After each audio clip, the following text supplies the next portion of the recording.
Hello, I'm Barbara Daniels, and I'm here in New York City for our show, Artists and Their World. Welcome. How are you today?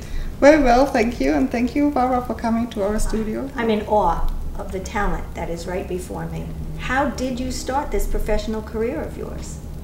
It depends on what you mean. When is actually the point in your life that you call it professional? Because I've always done my needlework, my art. I've always worked something with my hands, and I was a teacher for needlework and art for a long time, but I was also doing my art project during my teaching times.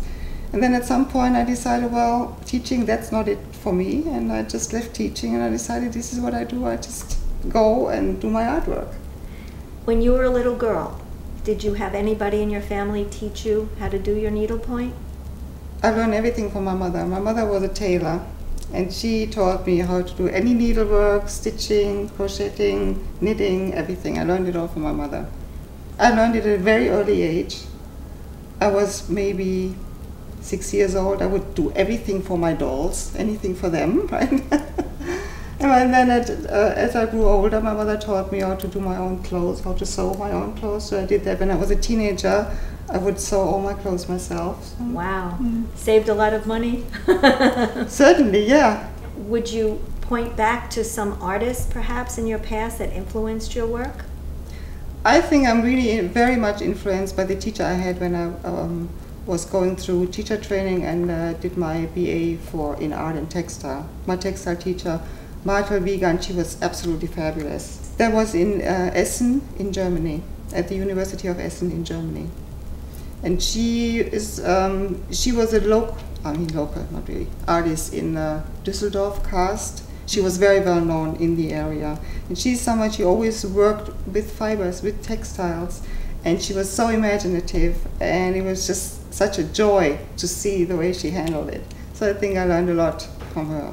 That's wonderful to have that in your experience. How would you define your style? See, I always start off, it always has to have that teeny little bit of fiber and fabric that I can start off with. So I go through the stores and see fabrics and colors and patterns that I like. And where I can, in my mind, already vision, oh, I think I can also turn it into a painting. And I always have the fusion of the fiber part and the painting parts. So it's kind of an integration in your mind as you do your normal everyday business, just walking? Yes. Sometimes I specifically go to stores because I need something for a specific project. But I also have lots of fabrics, particularly for the pieces that you see behind us, that come from a tag sale upstate New York where I bought like a whole bunch of fabrics for $1 because the lady wanted to get rid of them. So how does New York City play a role in your art? In a way, because it is, after all, and the studio is in the garment district. And we have all those fabulous stores with all the fabulous fabrics, so I can just go out and look, which is much easier if you're in some backwards town in the boondocks where you might not have that available. So it really is a big difference from where I'm from in Germany, which is in Duisburg, and even a smaller part of Duisburg, that's sort of the suburbs of Duisburg, where you don't have that wide variety and selection. So when you were growing up and you were a budding artist back then, did any of your teachers look at the work that you were doing and say to you, wow, this is incredible, we've never seen anything quite like this? I wasn't like that. I was your regular student, just loved doing artwork. But I did go what they called sort of in German, Arbeitsgemeinschaft, where after school they would have workshops if you wanted to do your artwork, and they would have little groups of students who would meet once a week in the afternoons and do the artwork. Did you ever walk down a street and look at something somebody was wearing and have it give you the inspiration perhaps to do a work of art? Or maybe think, can I have that blouse please? That might bring trouble. So nobody ever gave up their clothing? Someone did, for one piece. Did Yeah. they? Oh, I'm sure our viewers would want to know about this piece. On this wall, I don't know if you see that, it's over this one. That is the friend's dress, former dress. So. Oh, look at that. Oh, Really, when I started studying, that I realized there's a totally different world out there. And different influences, and you meet different teachers, you meet other artists, you see how other students deal with subject matters and how they go about the art. All that is, I think, really influenced me a lot and showed me, hey, everybody can do something else. And there can be one theme, but everybody expresses it in totally different terms. When you were teaching, did any students stand out in your mind, and were you able to help them along in their path of creativity? I think so. There are some students that I still remember very well, maybe the shy ones, but they did really wonderful work, and you had to encourage them and say, you know, you have to stay with this, what you're doing is really wonderful. And I have one student who I still remember, at the very end, he gave me the sculpture that he made. Would you be able to give a message to new artists, something perhaps that would guide them and get them to go on their path?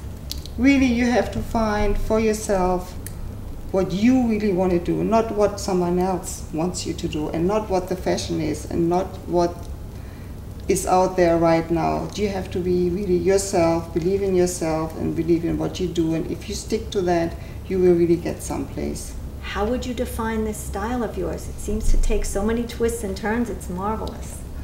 I don't know if I can give it a name. In my mind, it always is a fusion of fiber arts and painting. I always seem to have the urge that I want to merge the two, that I want to make one piece out of it. But it has also that the fiber parts, the fringe parts, is the tactile part, and people are very tempted to go ahead and say, and what's that? Can I touch that? So people really want to be engaged and want to feel it, see what is it. At the present time, what are you working on? This is my series that I'm working on right now. I started this at the beginning of the year, and to me it's quite a challenge because these are small pieces. They're only 5 by 8 inches.